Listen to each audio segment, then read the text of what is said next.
Welcome back, trainers. So we're going to be taking a look at some more Tempest Cup battles, and if you stay tuned till the very end, there's going to be a special guest, which you probably can just read the comments, but if you want to be surprised, just watch it all the way through, as well as battling the state champion as far as the Silph Arena goes and points. The Silph Arena's leaderboards are not out currently, but when they do, I'm more than positive that he will be on the top, and that is going to be Bone Chip. You may have seen him once or twice on my channel. And we're going up against Chirk at the moment. I like to do quite a bit of test battles with him just to feel up different types of Pokemon to see how well they perform. And if you feel like I'm doing a little too many Tempest Cup battles, well, this is what I'm all about. As a matter of fact, I feel like I haven't been doing enough. And I think I'll be bringing you guys more, but we'll see what we can do after this. Anyways. Alright, so on to the commentary here. I'm going to be shielding up that Wild Charge coming from the Raichu because it does a good amount of damage there. And we're just going to press on here, take the hit right there, and then get off this Thunderbolt. So, yeah, that Raichu is pretty amazing. It does have that Legacy Quick Move, which is going to enable it to gain quite a bit of energy to finally get off those charge moves fairly fast. So if you have one of those, you may want to test it out before you go to the tournament, if it's under 1500 CP, of course. I do believe I have a couple, but they're over the 1500 marker, finishing off that Alolan Sandslash, and that was a good game. So on to the next one here, starting it off with Altaria going up against the Alolan Sandslash, which you're going to see a trend going on here with him in the next trainer as well. The thing is pretty good, and yeah, you may want to consider it as well. So anyways, hitting up that Blast Burn here, doing quite a bit of damage to that Graveler, and then we're going to go ahead and go with the Dragon Claw here just to bait up the shield, or at least finish it off with that little bit of health. He does decide to shield. I'm definitely using my shield because Rock Slide is taking out Charizard in one hit, even at full health. In comes the Mantine. We're going to go ahead and go with Blast Burn because it's still doing quite a bit of damage, even if it's not very effective to that Pokemon, but he does shield it up. Down goes the Charizard and able to get off that Dragon Claw, making my decision here because I was in a tight situation, not very good lineup that I picked here because they're all kind of weak to the same thing, either electric or ice. So that Alolan Sandslash is going to pretty much just destroy me. Able to get off that Sky Attack onto the Alolan Sandslash, but it's not very effective, and he is holding on just by a sliver, and then he goes down there with the Dragon Breath. In comes the Mantine ready with an Ice Beam and absolutely destroying my Altaria. So that is another thing to take note of.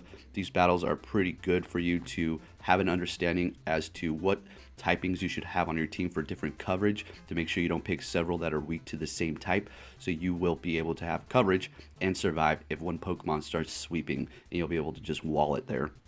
Anyways, moving on here, we have the Mantine versus the Lantern here, and pretty good situation. Not too sure how many Mantines you're going to see in your tournament in your local area, but it is a decent option for sure, as you can see throughout the other battles here, going up against specific types. But for this one in specific, it's not looking so hot. I am able to take those hits to some degree, but those aerial aces are able to get off fairly quick with that bubble with high energy gain. So he does let one of the Thunderbolts get through, and as soon as he did let one of those come through, it was going to take it out in one hit.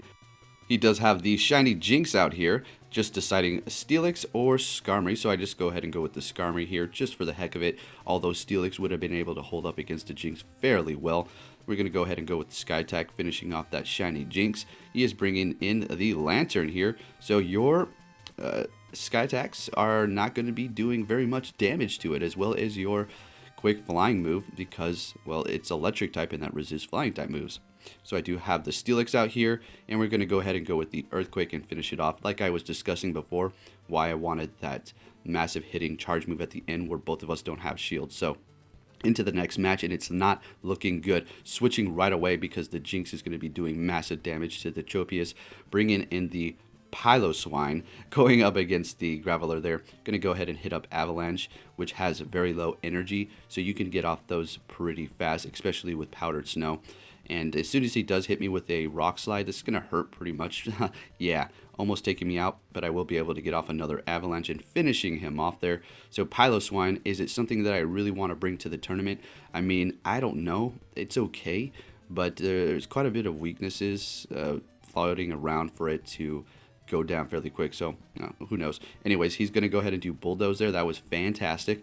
And then we're going to go ahead and switch. I do believe that was a misplay, but nonetheless, we're just going to continue on here. Bulldoze will be doing a good amount of damage, as you will see to that Steelix. I do shield with the first one, doing Crunch onto that Alolan Sandslash, taking off a good amount of health there. And he's going to hit me out Bulldoze. I am able to survive and get off another Crunch here. And down it goes. In comes the Jinx. And I'm in a okay situation, but not anymore. So I have the Tropius, and it's over right there. So actually, I guess I wasn't in a good situation. So moving on to the next one here.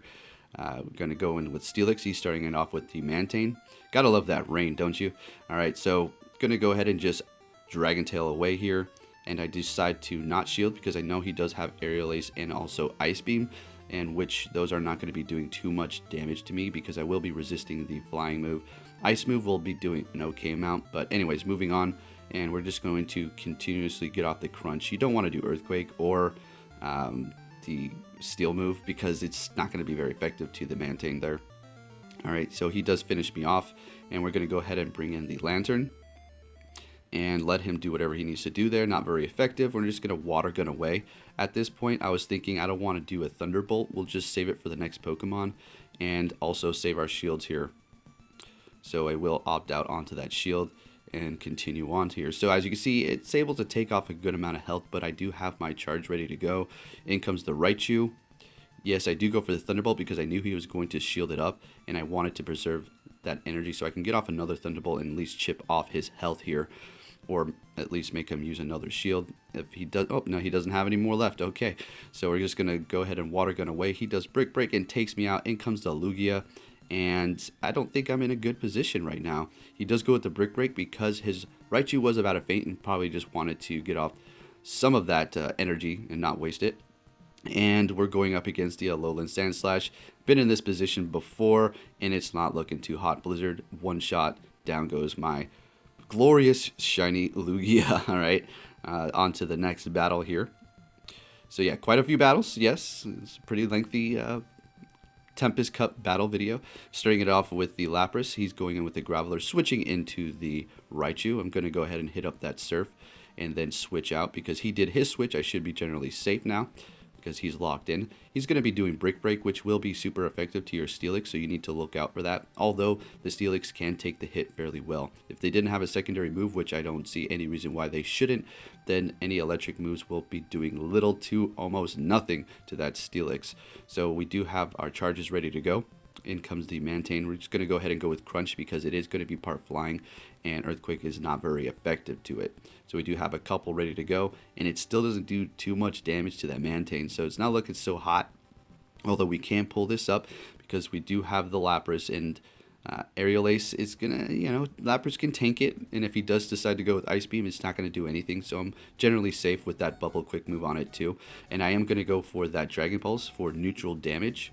And that's the nice thing about having that legacy on your Lapras. So if you did have a mirror match with another Lapras, you would be able to get neutral damage. If they had Ice Beam, which is another legacy, they're not going to be looking too hot, as well as Surf. Nothing is going to be done to that Lapras. Anyways, down goes my Lapras there, and in comes the Charizard, and Rock Slide, one shot, done. There you go. So you have to look out for Rock Slide when you're using your Charizard because Flying and Fire going up against a rock move is not looking so great. Starting it off with the Plusle here, going up against that shiny Jinx. Discharge, let's go. He's going to be shielding it up and switching it out. Now I'm in a comfortable position to switch myself. This is basically a sacrifice situation where I switch. He's bringing in that Graveler. I know I'm going to be able to take it out, but he has the upper hand now. He is going to bring in the Sandslash and have super effective, right? I'm going to be able to get off a Leaf Blade, but that doesn't mean anything at this point, and he's just going to go ahead and finish me off. So I do have 2 shields left, so that is a plus. Bringing in the Charizard, going to go ahead and shield up that Blizzard because we want to preserve the Charizard as much as possible. Blast Burn is a massive hitting move, and we don't want it to go down quite yet. Super effective to Jinx, but he does shield it up, and I do have 1 shield left, and let's see what happens here. Just going to go ahead and finish it off with the Fire Spin, and that is another good game. All right, now we're going to be moving on to the next opponent here. Bone Chip. Alright, look out, here he comes. Alright, so we're going to start it off with the Abomasnow here. And he's going in with the Steelix. I did switch up my quick move on my Abomasnow for now to Razor Leaf, just to test the waters and see how that goes. He's going to be hitting me up with the Crunch there, and I'm going to not shield yet. And I will be shielding this up because I don't want to waste all that energy gain for the energy ball. I want to at least get off one here, which that Crunch would have took me out. He still has 2 shields and using those very wisely. So in comes the Tropius taking me out. And at this point, this was a horrible matchup for me. See, this is why you need to pick your team wisely. Make sure there's several Pokemon weak to the same type, especially a Tropius with that freaking Razor Leaf that's doing so much damage, all right? So I'm going to be doing what I can at this point. As soon as I seen that come out, I knew it was game over. Rhyperior's going down extremely fast, all right? It's going to be 4 times weak to grass, and it's just literally game over, man. All right, on to the next battle here. So we're going to start it off with the Lantern. He's going in with Lapras. Now, this is a good matchup for you. If you're in this situation and you had the Lantern, they had the Lapras, you're going to be looking fantastic, all right? Unless they had Dragon Pulse, which would be decent neutral damage, although it does take some time to finally get that off.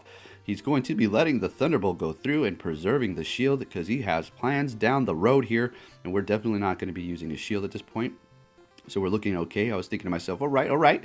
Starting it off pretty nice here. We're going to be going for Thunderbolt because I knew he was going to shield it up. And I wanted to have that energy so I can get Thunderbolt off again and at least put on some damage onto that Quagsire there. So down I go. In comes my Tropius here. And it is a comfortable situation. I knew Stone Edge was coming, so I was definitely going to be using a shield here. Down goes his Quagsire. In comes the Charizard. I don't know why I switched like that. Yeah, he baited my shield, and that's where I messed up. If I would have left that shield up and just went for Blast Burn, or at least baited his shield or made him use his last shield because he's on the last Pokemon, then I probably could have won this match. And reviewing this video, I realized that, and that's another good thing is if you are able to record your battles and watch them over again, and if you lost, just see where you messed up and kind of try to correct yourself next time around. Alright, starting off the next match here, I'm going to be going in with Celio. He's starting it off with the Alolan Sand Slash, yet again, just like Chirk was using. So I'm going to just stay in the battle. No point in switching because if you do switch first, then your opponent's going to get the upper hand. So I figured just going to keep going with that Powdered Snow and Body Slam and just take off as much damage as I possibly can. And I'm going to have to probably use a shield here so I don't waste the energy gain. And something happens right here in just a moment. You're going to see I accidentally hit the recorder and it stopped. But it's just for like 10 seconds here. So I do stop it, do get off another one. He blocks it, as you can see here. And it's pretty neck to neck. But he's going to be taking me out with that Gyro Ball, which is going to be doing a pretty good amount of damage because I'm going to be part Ice type as well. So in comes the Alolan Graveler. I had Charizard. I had to retreat here, not in a good position with that Rock Throw. Super effective to both of the Pokemon that I have left with no shields as well. Do decide to go for the Dragon Pulse. Probably should have went for Sky Attack because he was going to shield up, and Dragon Pulse takes a little bit more energy. But at this point, it's a game over because I don't have anything to counter that Pokemon too much. At least if I do, it's going to be almost defeated. And as you can see with that Charizard, I could have got off Dragon Claw and actually won that battle. But you live and you learn. Alright, so moving on to the next battle here. I'm starting it off with the Tropius. He's going in with the Magneton. I'm not going to go ahead and shield, pass on that. Going to go ahead and get off Razor Leaf. See how much that does. He does decide to shield up at this point. I was like, okay, so that's one shield down. So I guess I'll use a shield as well. So I'm in a decent situation here. I do have a Leaf Blade. We're both down to one shield. I'm not going to switch out. I'm just going to go ahead and get off that damage onto that Skarmory, which is going to be barely anything. But at this point, I don't really want to switch because that's a few seconds there that you're wasting for the opponent to put damage onto you. So I'm bringing in the Charizard. Super effective Skarmory. He is retreating into Wish Cache, doing Blast Burn, half damage, pretty good. Going to go ahead and get off Dragon Claw as well, just to get off as much damage onto that thing as possible. He does shield up, down to no more shields. Now I do have Steelix, and I go for the shield because I knew the Mud Bomb was coming, and that's going to be quite a bit of damage onto my Steelix. As you can see there, did a good chunk. Now let's see how close this battle is going to be. Going to get off Crunch and finish off that Wish Cache. And at this point I was thinking, okay, I might be able to get this here. Let's see if I'm able to get off the Crunch. Yes, I'm able to get there. But is it going to defeat the Skarmory? No, it is not. And down goes my Steelix. So great game. Now, for the special guest, we have Trainer Tip Nick. Now let's go. Let's see what we have here. Starting it off with the Lantern. He's going in with the Lapras here. And I'm just going to let every single move come through because I'm in a comfortable position. So he does switch, and now I can switch because he's locked in. And if I can get that down, then I'll be okay. So I do decide to just go ahead and Fire Spin away and save all of my charge moves for later because Fire Spin is doing a good amount of damage and Razor Leaf is doing hardly anything to the Charizard. Well, it's doing a good amount of damage, but I'll be comfortable to get off at least 2 of these charge moves whenever the next Pokemon comes out like this. And he does decide to shield both of those with the Lapras. I was pretty happy about that. I was like, okay, if you want to use both your shields here, that sounds good to me. And then I do bring in the Lantern, Thunderbolt ready to go right away, and takes off a good amount of health onto that Lapras. And then just finishing off with Water Gun, in comes Skarmory. Have the Thunderbolt ready to go, super effective to that, and quite a bit of damage as well. And we're just going to Water Gun away. I don't need to use a shield. I still have 2 at this point, and down he goes. So that was a good game there. And let's go into the next match here. Starting it off with the Celio, and he's going in with the Tropius. So this is not great for me, and I'm not going to switch out because I don't want him to have the switch advantage. So he is going to be shielding it up. Powder Snow doing an okay amount of damage. Tropius is just a monster. But that Body Slam was able to give me the edge there and put a decent amount of damage onto it. We do have a bit of lag here, bringing in the Charizard. And there it goes, finally. I was able to Fire Spin away. In comes the Alolan Graveler, and I do switch into the Steelix. And I'm in an absolutely comfortable position here. Don't need to use shields. Just going to continue to go ahead and crunch away. Alright, so he does have a shield left, and so do I. But I don't really need to use my shields at this point. I'm actually going to save my crunch for the next Pokemon here. Just Dragon Tail that thing. And then comes the Tropius, and I do decide to shield here because Razor Leaf will do an okay amount of damage. Want to preserve the Steelix for a little bit longer, hitting it up with Crunch. Hitting it up with Crunch yet again because I did store all that energy. Down goes the Tropius. In comes the Skarmory. Now I did something kind of foolish here. I got a little big-headed, and I decided to just go for Earthquake. Like, yeah, I'm going to do Earthquake, which I should have just went for 2 crunches. But it doesn't matter at this point. It was in a comfortable position. So anyways, trainers, I want to say thank you for watching. Hope you enjoyed this video. If you did, please give it a big thumbs up. And I'll be catching you all next time. Take care.